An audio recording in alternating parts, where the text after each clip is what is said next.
Kaya na magreklamo na lugi ka pag marami ka nito. Azola, ang bilis dumami dito sa fish pond namin na tuloy-tuloy ang agos ng tubig. Sa paghanda nito, hinugasan na maigi, nilagyan ng darak at feeds. At pagkabigay sa mga alaga, kay lakas kumain ng mga baboy nito. Ganon din ang mga manok at pabo, napakataas po ng sustansya nitong Azola. Mataas ang protina, may vitamins, amino acids at iba pa. Ito po yung pinaka nakakatulong sa amin para makatipid doon sa pagkain ng mga alaga. So ito po ay fish pond, yung babang parte, fish pond yan, may isda. Tapos may mga tumutubong Azola. So ang ginawa natin ngayon, nagparami din ng Azola. Itong ibabaw, purong Azola na to, wala ng isda. So tara po, ipakita ko sa inyo yung diskarte natin dito para makatipid tayo, para hindi na tayo bastang malugi pagdating sa pag-aalaga ng hayop. So ayan po. Ito po yung aming Azola pond. Isa po pala sa pinakamagandang tamnan ng Azola, ito, flowing water po. Ito ay bukal. Yan yung bukal, umaagos po yan dyan. Tapos yung tubig na yan, pagka yung sobrang tubig dyan, bumababa yan dito.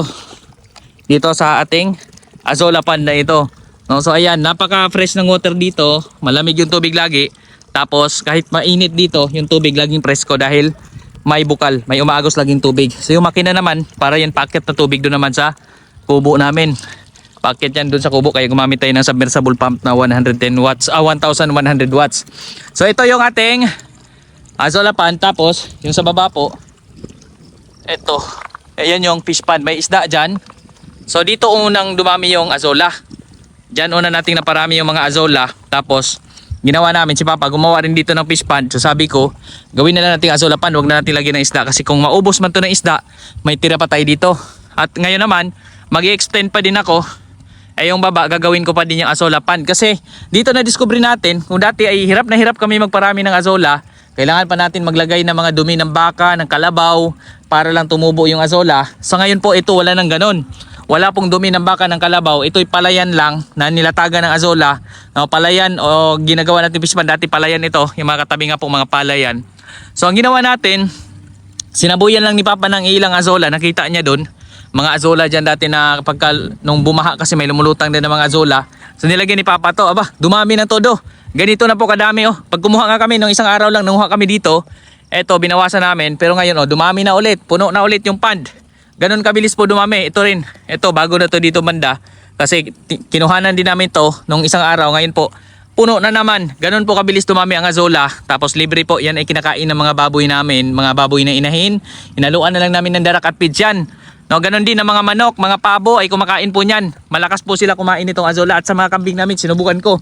Kumakain din po sila nitong Azola.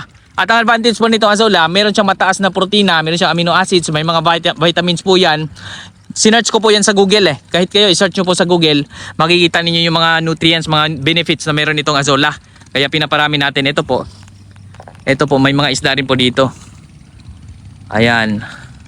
O ngayon, umalis na yung mga isda. O nagtago na kasi lumapit ako. So may mga isda po yan, pero hindi pa ganun kalalaki. Kaya hindi pa nila kayang ubusin yung Azola.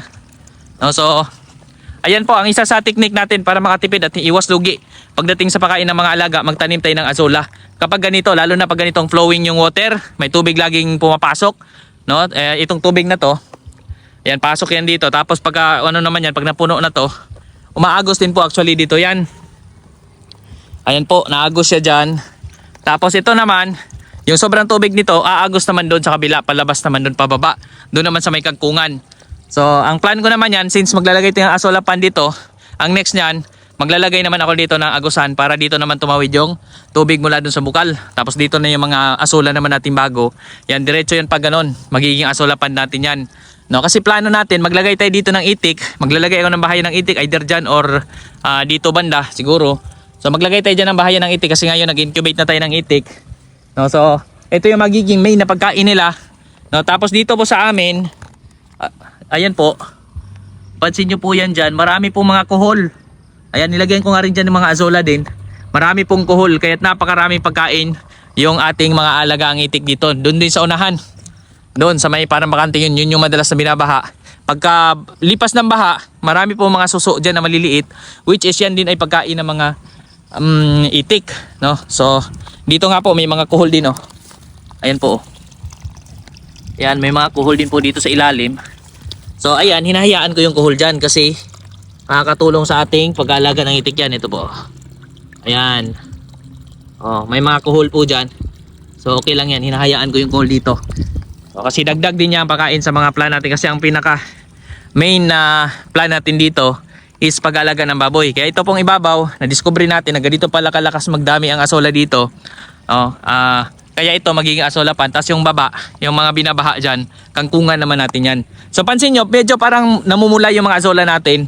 So dati pag ganito ang itsura, may mga ano na yon, may mga uod na. Yung ginawa ko dati na naka-trapal. Yung nasa trapal lang sila, yung tubig, lagyan ko trapal yung tubig, tapos mga dumi ng kalabaw, ng baka, para tumubo yung azola. Pagka ganito ang kulay dati, may mga uod na po. Pero ito, tingnan nyo. Tingnan nyo po, mamula-mula lang siyang ganyan. Ayan po. Observe nyo. Hindi pa siya nalalanta, hindi siya lalanta. Talagang namumula lang siyang ganyan. Siguro, dahil sa araw, tsaka wala tayong nilagay na fertilizer, no, natural na tubig lang talaga to. So, ayan, mapula-pula siya pero hindi siya yung inuud. So yun po yung kuha ng azola na to. Minsan po kapag kabago pa lang, lalo na doon sa unahan, no, yung iba green na green pa yan. So may mga green na green din tayo tulad nito nasa kanal. So ang kanal naman natin dito, kanal ng palayan ito. Ayan green na green yung mga azola dyan. No, may mga green na azola, meron ding namumula. No, siguro ay dahil sa tubig at wala tayong nilagay na fertilizer. No, maganda naman to, organic na organic. Pero yan po ay hindi sila lanta. Yan po yung kagandahan. No, kaya at sa mga nag-aalaga ng hayop, tapos meron kayo dyang palayan na hindi na ginagamit, no, subukan nyo rin na lagyan ng tubig. Subukan nyo lagyan ng tubig, tapos kung kaya mag-flowing water tulad nito, na tuloy-tuloy ang agos, kung mayroong bukal tulad nito, so try nyo rin lagyan ng azola kung kayo may mga alagang hayop. No, so na-share ko lang kasi kami hindi ko in-expect ito, nadadami ng ganito yung azola dito. No, kasi doon sa kabila dati hirap na hirap kami magparami ng azola, tapos nalalanta pa, nangangamoy pa. So dito wala kaming problema at kami nga ngayon ang naghahanap ng solusyon kung paano namin makapag-alaga ng marami para masundan natin yung pagdami nitong azola. No, kaya ngayon nag-alaga tayo ng itik. Meron akong 300 plus na itlog ng itik na in-incubate. Tingnan natin kung may mapisa doon. So yun naman, kapag lumaki meron tayong pakain. Tapos baboy, magpapalaki tayo ng mga baboy, mga manok, magpaparami pa tayo. No, at marami pang mga alaga. So dito naman main itik ang alaga natin kasi ito po yung resources natin. Pwede tayo maglambat ng net dito, no, para yung itik ang bahala doon sa mga kakainin nila dyan, no, yung mga suso, kuhol at iba pa mga insekto na meron dito sa lugar na ito. So napakaganda dito, napaka-presko pa ng hangin, no? At medyo maambon-ambon na nga rin po dito. So dito nga, ting trabaho na rin ng mga palayan. So gagawin natin para hindi naman tayo makapanira ng mga palayan dito, ay maglalambat tayo ng area para kung saan nandun yung mga itik natin. So yun yung plan natin. At medyo kapag panahon nakapos na sila sa pagkain, maubos nila yung pagkain, kapag naparami yung itik, ay siguro alalayan din natin ng feeds na para dun sa pagpapaitlog ng mga itik natin. So ayan po. So isilong ko lang yung iba kong gamit at maambon na dito. So ayan po, ting trabaho ngayon ng mga palayan dito. So nagpaakyat din ako ng tubig dyan sa ibabaw. No, kaya meron tayo ditong submersible pump na nilagay. So yung submersible pump kasi, ano lang yan, nilagyan ng hose, tapos may kuryente lang tayo pinababa dito, extension wire. No, tapos pag saksak sa kuryente niyan, akyat na yung tubig papunta doon sa ibabaw. Kasi nandun sa ibabaw yung kubo namin. So 1,100 watts lang yan na submersible pump. Tapos dito sa paligid, may mga tanim tayong gulay. Tulad yan, may mga ampalaya tayo. O may mga okra, gabi, kamote at iba pa. So ito naman yung silungan namin dito pagka umulan ng ganitong biglaang ulan. Maambon. So ayan, no. Sumilong lang ako dito.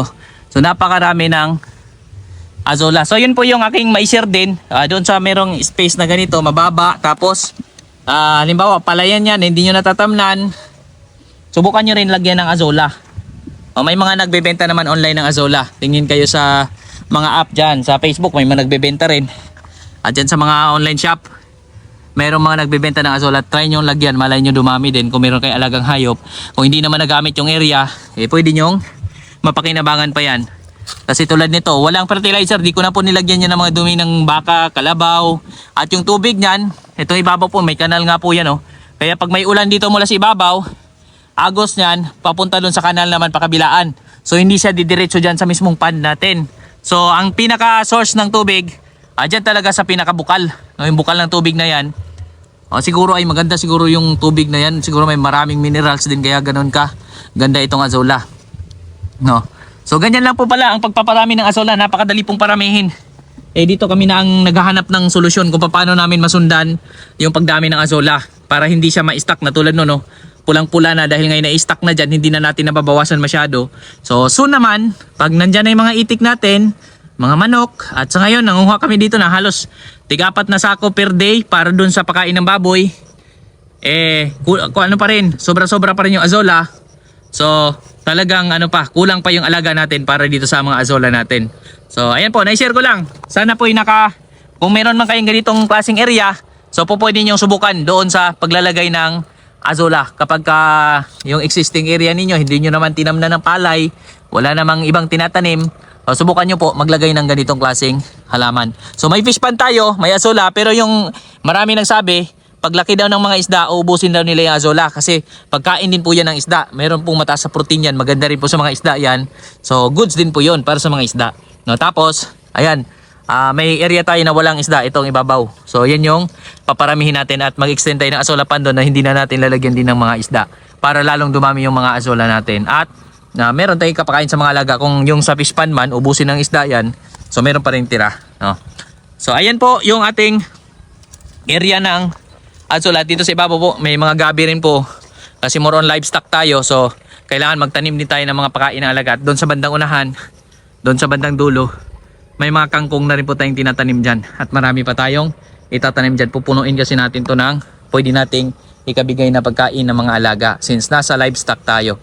So ayan po ang ating update mula dito sa pag-aalaga natin ng hayop at pagtatanim natin ng mga pagkain ng mga alagang hayop. Muli po maraming salamat po.